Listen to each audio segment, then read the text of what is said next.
होती या अतिशय घृणास्पद आणि निंदनीय प्रकार आहे आणि याचं समर्थन किंवा या संदर्भामध्ये वेगळी काही भूमिका घेण्याचं काही कोणाचा दृष्टिकोन किंवा त्याबद्दल काही हे असावे अशाचं काही कारण नाही। मी त्यावेळेलाही स्पष्टपणाने म्हटले होते की राज्याचे मुख्यमंत्री देवेंद्र फडणवीस साहेबांनी या संबंध प्रकरणामध्ये एक SIT स्थापन केलेली आहे।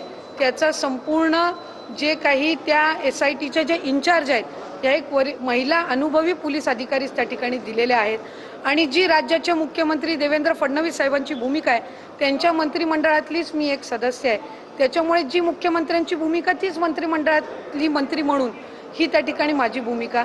त्यामध्ये एक गोष्ट आहे की ज्या महिलांवर त्याच्यामध्ये अन्याय झाला, ज्या पीडित महिला आहेत यांना न्याय देणं, यांना न्याय मिळणं हा त्याच्यातला मूळ आणि प्रामुख्याचा मुद्दा आहे आणि त्या संदर्भामध्ये आम्ही मुख्यमंत्री महोदयांनाही विनंती केली, एक महिला म्हणूनही केली, एक लोकप्रतिनिधी म्हणूनही केली आणि महिला व बालविकास विभागाची मंत्री म्हणूनही केली की त्या पीडित महिलांना न्याय मिळाला पाहिजे एक, आणि त्याच्यामध्ये जे कोणी दोषी असतील त्यांना कठोरातली कठोर शिक्षा ही त्या ठिकाणी झाली पाहिजे। मंत्री नरहरी झिरवाळ दिसले नाहीत कॅबिनेटमध्ये, त्यांच्याबद्दल पण त्यांच्यावर राजीनाम्याचा दबाव आहे का?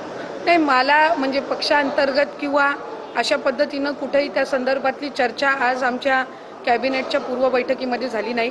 त्या संदर्भामध्ये सुद्धा राज्याचे मुख्यमंत्री देवेंद्र फडणवीस साहेबांनी झिरवाळजींना हे त्यांनी सूचना दिलेल्या आहेत की जो काही प्रकार असेल त्या संदर्भातली त्यांनी रितसर तक्रार ही पोलिसांमध्ये करावी, त्यानुसार त्यांनी केलेली आहे। त्या संबंध व्हिडिओज त्या सगळ्या प्रकरणाची शहानिशा झाल्याच्या नंतर माननीय मुख्यमंत्री महोदय फडणवीस साहेब असतील आणि आदरणीय आमच्या नेत्या सुनेत्रा काकी असतील हे त्या संदर्भातला योग्य तो निर्णय घेतील। तटकरे साहेबांनी विलीनीकरणाच्या बाबत आधी भूमिका मांडली होती की विलीनीकरण चर्चाच नव्हती, पण काल एका ठिकाणी बोलताना ते म्हटले की बाबा चर्चा होती, कल्पना आहे। हे नेमकं विरोधाभास विधान नेमकं काय आहे? नाही, त्यांनी सुरुवातीपासून ही भूमिका घेतली की दादा असतानाचं विलीनीकरण आणि दादांच्या पश्चातलं विलीनीकरण हे दोन वेगवेगळ्या बाबी त्या ठिकाणी आहेत। सुरुवातीच्या कालावधीमध्ये जो काही संबंध आवाज करण्यात आला विलीनीकरण दादांची शेवटची इच्छा, त्यावेळेला खऱ्या अर्थानं दादांचा झालेला अपघात त्या सगळ्या संबंध परिस्थितीमध्ये लगेचच विलीनीकरणाची जी चर्चा सुरू झाली त्याच्यातून एक संभ्रमाचं वातावरण हे त्या निमित्ताने झालं आणि जसं त्या म्हणजे आदरणीय पवार साहेबांच्या राष्ट्रवादी काँग्रेस पक्षाच्या नेत्यांमध्ये एक संघटितपणाने त्या संदर्भामध्ये चर्चा झालेली होती, तशा पद्धतीनं संघटित चर्चा ही राष्ट्रवादी काँग्रेस पक्षाच्या अजितदादांच्या पक्षामध्ये झालेली नव्हती। या संदर्भामध्ये त्यांनी त्यावेळेलाही भूमिका स्पष्ट केली आणि काल परवामध्ये झालेल्या त्यांच्या याच्यामध्ये त्यांनी सांगितलं की कुणीही आदरणीय सुनेत्रा काकींना दादांच्या पश्चात राष्ट्रीय अध्यक्ष म्हणून करा, त्यांच्या नेतृत्वामध्ये आपण सगळे एकत्रितपणाने काम करू, अशा पद्धतीची काही भूमिका त्यावेळेला आली नाही। त्यामुळे एक संभ्रमतेचं वातावरण हे दोन्ही बाजूनी तयार झालं। नाही, त्यांची भूमिका त्यांनी बघावी। खरं तर मला म्हणजे एक आश्चर्यही वाटतं, एक कुतूहलही मला त्या बाबतीतलं आहे की ते एका वेगळ्या पक्षाचं प्रतिनिधित्व करतात, आम्ही एका वेगळ्या पक्षाचे कार्यकर्ते आहोत। असं असताना त्यांना रोज आमच्या पक्षामध्ये काय चाललेलं आहे ह्याच्यासाठी वेळ कुठनं मिळतो? त्यांनी त्यांच्या पक्षाची जी संघटना आहे ह्याच्याकडे जास्ती लक्ष द्यावं। आम्ही आमच्या पक्षाच्या संघटना वाढीसाठी सुनेत्रा काकींच्या आम्ही नेतृत्वाखाली काम करत आहोत। या उलट माझी त्यांनाही विनंतीपूर्वक सूचना राहील की आपण जर बघितलं तर स्थानिक स्वराज्य संस्थेच्या निवडणुका, मग त्या महानगरपालिकेच्या असो किंवा जिल्हा परिषदेच्या असो, आदरणीय आमचे नेते अजितदादा हयात असताना काही जिल्ह्यांमध्ये राष्ट्रवादी काँग्रेस पक्षाचे दोन्हीही कार्यकर्त्यांनी एकत्रितपणाने लढवलेली आहे। आज ते जिल्हा परिषद पंचायत समितीमध्ये महानगरपालिकेमध्ये त्या ठिकाणी काम करत आहेत। अशा वेळेला त्या कार्यकर्त्यांची दोन्ही बाजूच्या कार्यकर्त्यांची आपण फरफड का करतोय हे माझ्यासारख्या कार्यकर्त्याच्या समजण्याच्या पलीकडे आहे। कारण शेवटी त्यांनी महानगरपालिका एकत्र लढवली, आज त्यांना तिथे एकत्र काम करायचंय। जिल्हा परिषद काही ठिकाणच्या एकत्र लढवल्या, जिल्हा परिषदेच्या पंचायत समितीच्या महानगरपालिकेच्या निवडणुका या कार्यकर्त्यांच्या निवडणुका असतात आणि त्यांनी त्यावेळेला दादांनी त्याच्यामध्ये पुढाकार घेतला असेल, श्रद्धेय पवार साहेबांच्या मार्गदर्शनाखाली त्यांच्या पक्षांनी पुढाकार घेतलेला असेल।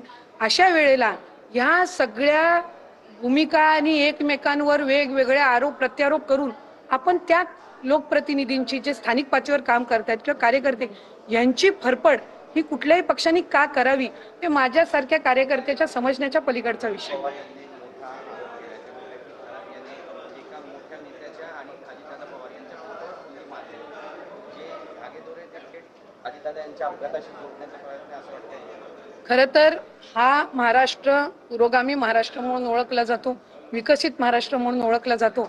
खरातांचं झालेलं प्रकरण हे अतिशय निंदनीय आहे, एकदम निंदनीय. त्याचं समर्थन किंवा त्याची बाजू किंवा काय हे कोणीही कुठल्याही बाजूनी घेण्याचं काही कारण नाही. आम्ही सगळेच मग कुठल्याही पक्षाचे असो, आज लोकप्रतिनिधी म्हणून मी असेल, त्यांच्या पक्षाचे काही असतील, त्यानंतर शिवसेनेचे दोन्ही बाजूचे काही असतील, काँग्रेसचे असतील का भारतीय जनता पक्षाचे असतील, कुठलाही नेता यांनी कुठल्याही घटनेचं समर्थन हे केलं नाही.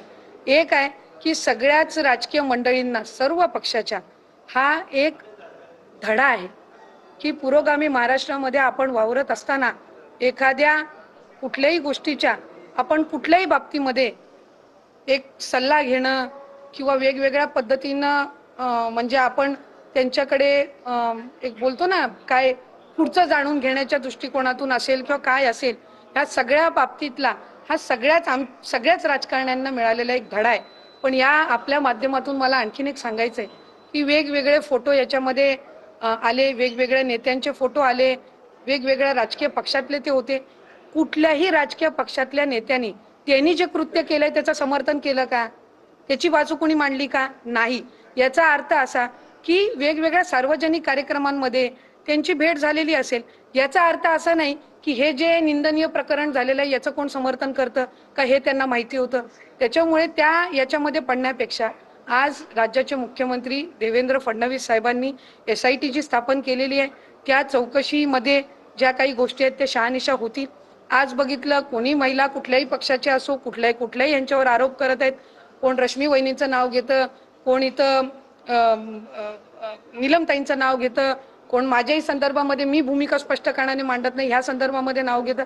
त्यामुळे ह्या सगळ्या ह्याच्यामध्ये आपापसातली बदनामी करण्यापेक्षा एक राजकीय एक विचारधारा किंवा एक महाराष्ट्राची विचारधारा म्हणून सगळ्या पक्षांच्या यांनी वेगवेगळ्या सार्वजनिक कार्यक्रमांमध्ये त्यांना भेटले असतील.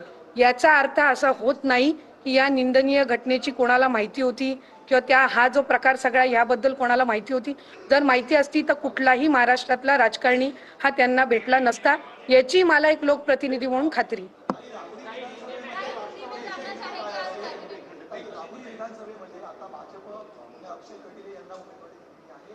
राष्ट्रवादी शरद पवार गटातून या ठिकाणी आता उमेदवारी यांची तयारी आहे.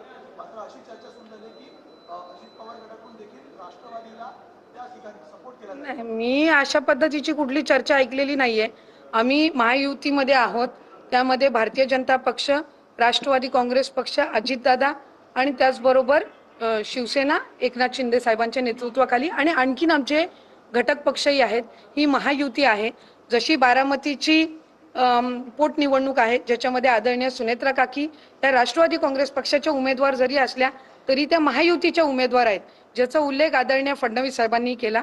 तशाच पद्धतीनं राहुरी ही महायुती म्हणून त्या ठिकाणी आम्ही लढवण्याच्या दृष्टिकोनातून पावलं उचलली. आज दोन गंभीर आरोप केलेले आहेत. एक म्हणजे नरेश अरोरांबाबत की नरेश अरोरांच्या सल्ल्यानुसार काही आमदारांचं निगेटिव्ह मार्किंग देत अजितदादांकडे तिकीट कापण्याचा प्रयत्न अरोरांनी केला होता. दुसरा गंभीर आरोप असा आहे की भाजपसोबत त्यांच्या हात मिळवली होती म्हणून कमी जागा पदरात पाडून देण्याचा सल्ला त्यांनी नाही, मला असं वाटतं की अमोलजी हे आमचे सहकारी राहिलेले आहेत.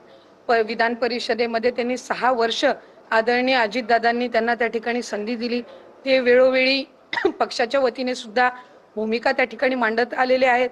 जर दादांच्या म्हणजे सूचनेनुसार दादांच्या मार्गदर्शनाखाली एखादी जर एजन्सी पक्षाच्यासाठी कॅम्पेनिंग करण्यासाठी निवडली त्यावेळेला गेलेली असेल आणि त्या संदर्भामध्ये त्यांच्या काही शंका कुशंका असतील, जर त्यांच्या मनामध्ये पक्षाच्या हिताच्या दृष्टिकोनातून पक्षाच्या पुढच्या वाढीच्या दृष्टिकोनातून, तर मला खात्री आहे की आदरणीय सुनेत्रा काकी असतील, आदरणीय पारदादा असतील, हे त्यांना ज्या काही त्यांच्या शंका कुशंका असतील अमोलजींच्या, याचं निरासन ते निश्चितपणाने